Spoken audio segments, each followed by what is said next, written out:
Stuka Joe here. Today we'll be taking a first look at a very special game. This is Korsun Pocket 2, Little Stalingrad on the Dnepr, designed by Jack Radey and to be published by Pacific Rim Publishing. And Korsun 2 is a grand tactical operational game about the battles in and around the Korsun Pocket in the Ukraine in the winter of 1944. Here the Germans sent 8 panzer divisions to break the encirclement, while the Soviets' 1st and 2nd Ukrainian fronts attempted to stop the relieving force in its tracks and crush the surrounding forces of Army Group South.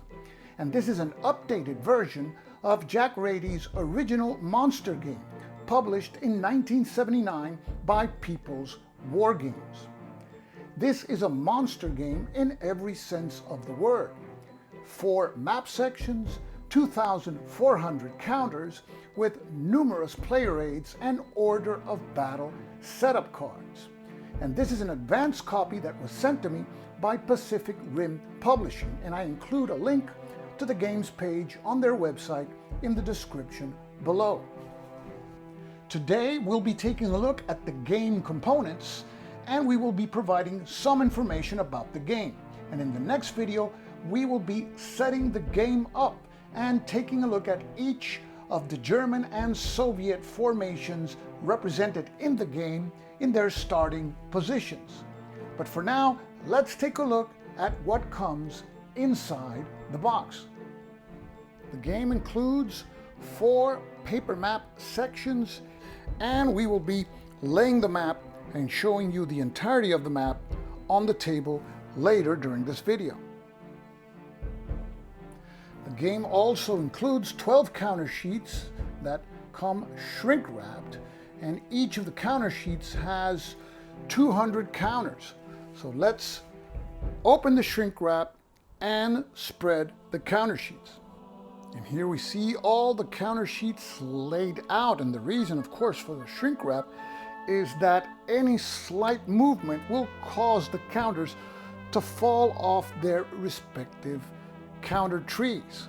And we will be taking a closer look at the counters later during the video. The game includes various player aids. It includes 2 copies of this particular player aid, which has 2 panels, and on one side you have the combat results table, terrain effects on combat, sequence of play, terrain key, and other tables. And on the other side we have the weather effects chart and the frozen snow, as well as mud and deep mud terrains effect chart. The game also includes 2 identical player aids. One has on one side the unit counters and markers symbology, and on the other side a summary of the different types of movement in the game. The game includes 2 turn record track panels, and that's 1 for each player. And the panel has on the left side, and we're taking a look at the German panel, the turns in the game with the historical weather and atmospheric conditions, and spaces to keep track of temperature, atmospheric condition, and ground condition. Also, the visibility track and a summary of the visibility effects in the game. We also have, for the Germans, battalion breakdown rules, which you can break down your battalions into companies and place the units there, and a space to place German air units that are available with an air availability determination summary. Here we see the Soviet turn record track. On the left we have the turns, weather, and atmospheric conditions. And here we see the available air units for both Soviet fronts, as well as a large space to place eliminated Soviet units. The game includes setup order of battle cards, where we organize the units before placing them on the map. In the case of the Germans, it's 6 order of battle cards, 5 for each one of the corps that are involved in the battle, and 1 for their air units. Here we see the setup order of battle cards for the 1st Panzer Army. And the larger card here is for the 3rd Panzer Corps. And you see that it is organized by division. In some cases, the units do not enter at once. For example, here you see the 1st SS Panzer Division has some units arriving on the 5th of February. And you see that the 1st SS Panzer Division, there's a -1 in blue, meaning that if you're playing the scenario of the 1st of February, that particular unit, you have to reduce it by 1 step to account for the losses sustained up till then. Here we see the order of battle setup cards for the 8th Army. And these are the units of the 11th Corps. They are mostly infantry divisions. We have here the 5th SS Panzer Division. And here we see the setup card for the 8th Army's 47th Panzer Corps.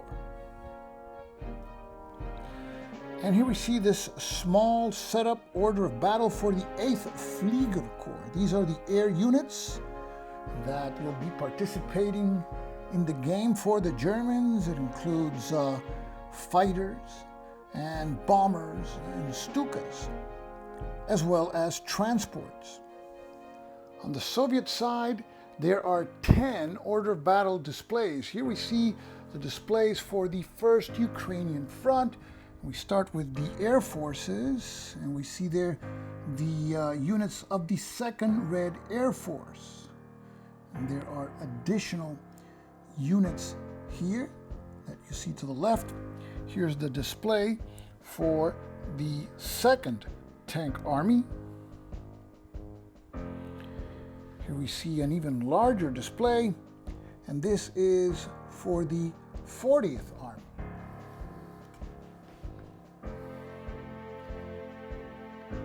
Here we see the order of battle for the 27th Army and for the 6th Tank Army. These are the order of battle displays for the 2nd Ukrainian Front. Here we have various units that are attached to that front, and we see air units here of the 1st Red Air Force. Here we see the display for the 4th Guards Army,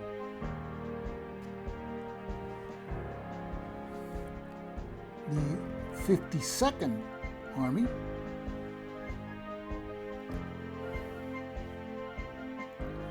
the display for the 53rd Army, and this side shows the units for the January 25th scenarios. You flip this card to its backside, you have the units for the 1st and 10th of February scenarios. And here we see the setup card for the 5th Guards Tank Army. We have a 28-page rulebook organized in case format. We have the contents at the beginning, introduction, component section, the sequence of play, rules for zones of control, movement, and there's also stacking rules, as well as rules for observation, visibility, and reconnaissance. And of course, we have rules for combat, odds calculations, combat results, combat modifiers, retreats and advances, and step reduction. We also have rules for artillery. There's also supply rules, as well as rules for air operations, and for engineers, construction, and demolition. And this is of bridges, as well as fortified positions, and even airfields, and optional rules for improving roads. And we have rules for breaking down battalions into companies, and dismounting certain units, rules for partisans, and rules for the extra night turn that may happen from time to time, and unit fatigue. The game includes a 32-page scenario booklet, which includes much more than just the scenarios. We have an index and general scenario information. And in this game there are 8 scenarios. 4 of them use all 4 maps. 3 of them use 2 maps. And there is a 1-map scenario, scenario 4, which lasts 21 turns. 2-map scenarios last 15 turns. And if you want to play the full campaign scenario, it can last up to 72 turns. There's a detailed example of play that begins at page 16. And at page 19, there are historical notes that give us an account of the battle, of how the pocket formed, and the efforts to relieve the beleaguered occupants of the pocket.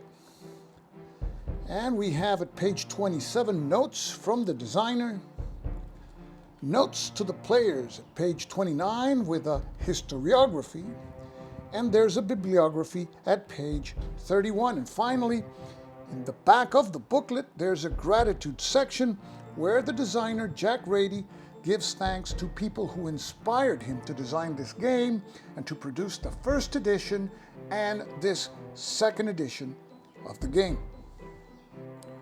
The game includes 4 situation maps printed on 11 by 17 inch map sheets. So it's 2 back printed map sheets.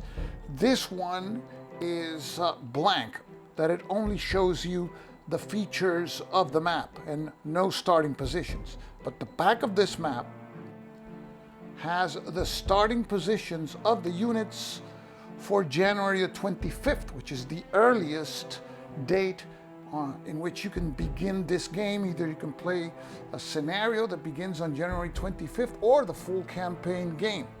Here we see the starting positions for the 2nd Ukrainian Front here.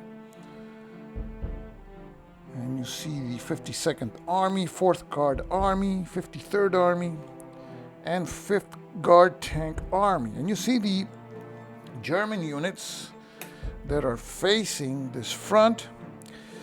And you see, for example, the frontage of some of these units is pretty considerable. Here we have the 72nd Division. The rules require the player to set a unit or a zone of control in these spaces that have a line.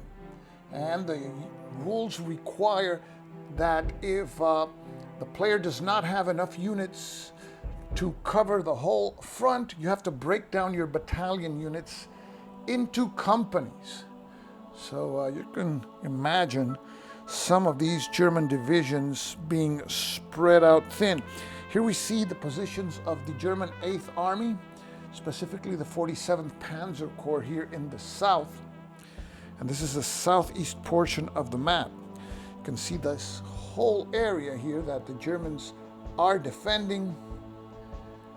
And we have the other edge of the map where you have more German units, but this time of the 1st Panzer Army, stretched out facing units of the 1st Ukrainian Front. Remember that the game recreates the attack by the Soviet forces that forms the Korsun Pocket. So you have the 1st Ukrainian Front with its armies, a 6th Tank Army. We have also the 40th Army, and we have the 27th Army here. And we see the German forces, including some SS divisions. So this is the January 25th situation map. But you can begin the game later during the battle. And the next date on which you can start a scenario is February the 1st. And here we see the February 1st situation map. And you can see that the units of the 2nd Ukrainian Front have broken through the German lines. And we see the pocket starting to form. Well, you can already see the pocket, and it is a large pocket. And you have the boundary between the 2 Russian fronts here. You have the 5th Guard Tank Army of the 2nd Ukrainian Front here, and you have here the 6th Tank Army of the 1st Ukrainian Front. As to the German units to the south, we have the 47th Panzer Corps with its some of its panzer divisions here. And you can see that the Germans have a huge gap that they have to take care of between the 8th Army and the 1st Panzer Army that we see here. And the Soviets, of course, have not solidified their gains, so they are pretty stretched out themselves also. You see the frontages of their rifle divisions. For example, we have here the 337th Rifle Division, pretty stretched out also. So this is the situation on February the 1st. We see deployments also of some groups, ad hoc groups that will form Group Fouquet, Corps Group B over here. And we have the SS Wallonian division there. And you can also begin the game on February the 10th, where you will see the pocket shrunk to a dangerous cauldron and surrounded by a lot of Soviet units. But at the same time, the Germans are set to try to break the encirclement with a relief force. So now let's superimpose the February the 10th map. And here we see the situation on February the 10th. And you can see how that pocket has shrunk. And you have the units now occupying shorter frontages on the German and also on the Soviet sides. But the Soviets have to take care now of the German forces that are nearby. The Germans have concentrated numerous panzer divisions. We see here the 47th Panzer Corps. We see the 13th Panzer Division, 11th, 3rd Panzer Division, 14th Panzer Division. And on this side of the map, we see that the 1st Panzer Army has its 1st Panzer Division down here. Notice there's no German units here. There's still a gap.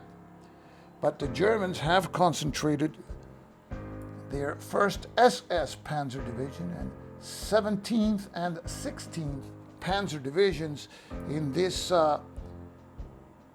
position here, which is fairly close to the cauldron. And this is where this scenario starts, with the Germans trying to extricate their surrounded forces in what is the Korsun Pocket here. And there are various scenarios where you start in February the 10th, and you can play up to 24 turns.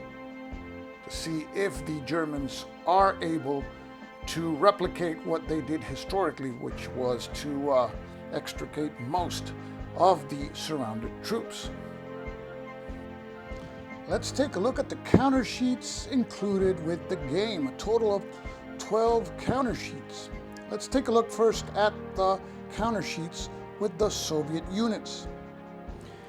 Here we see the units of the Second Ukrainian Front. We have infantry, cavalry, artillery units, anti-tank units, independent tank brigades. Most units are battalions, but there are also company-level units, and you have some understrength brigades and regiments also represented. The fifth counter sheet has some Second Ukrainian units on top, and the other counters are markers.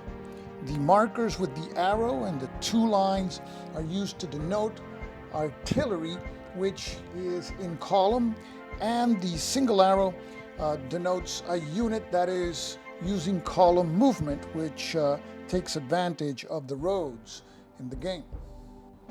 Here we have the counters for the First Ukrainian Front, and this front has two sheets of counters, so it's going to be 400 units. And here we have several Soviet colored markers, like dug-in markers and gun emplacements. We have more column markers. We have neutral airfield markers and bridge markers. Here we have the German counters in light gray. There's SS units that have the black coloring. You have tank units with the silhouette. And again, most are battalions, but here you have companies, and the Germans will be forced to break down into companies to cover more ground. And here we have Soviet and German fortified space markers. And here we have markers for the Germans, artillery column, as well as dug-in markers and regular column markers. Here we have a counter sheet with markers for limited supply, cut off, units that are tired, which is one level of fatigue, and at the bottom we see road markers. You can construct or upgrade roads. Let's flip this counter sheet. Here we see out of supply and exhausted markers, as well as markers that denote that a unit is upgrading or constructing a road in the hex. In most instances, the front side of a unit counter denotes the unit at full strength. And the back side shows mostly units that are at reduced strength, signified by the horizontal band at the lower part of the counter.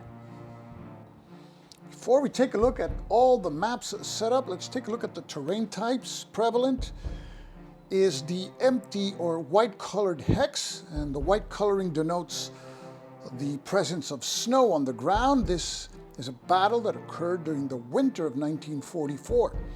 But there's also forest terrain, as shown here. There's also hills. There are rivers that run through the hex sides, and there are bridges that are shown also. There's villages like Yerki there, but in addition to villages, there are bigger urban towns represented here, like you see here in Zvenigorodka.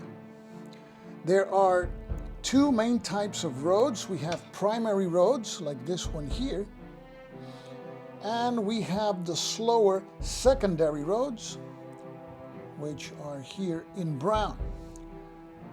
There is a railroad that crosses the map, as shown here, and we have also swamp terrain that we see here, and swampy hex sides, like the one shown here.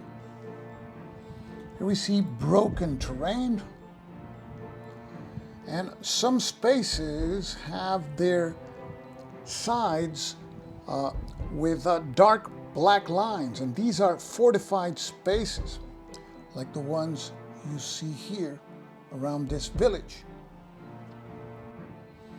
There are certain airfields printed on the map, as the one shown here, and the Germans can build extra airfields that may come in handy in order to supply their troops by air. We see numerous streams, like the ones shown here, and printed on the edges, as shown here, are entry areas for reinforcements. So these are the two situation maps, and you're probably asking, yes, but where's the map?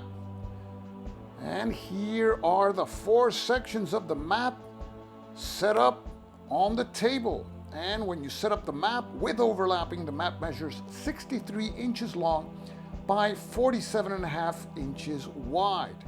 These are 2 standard utility tables that measure 72 by 36 inches, and you see there's still space to place the 2 turn record tracks.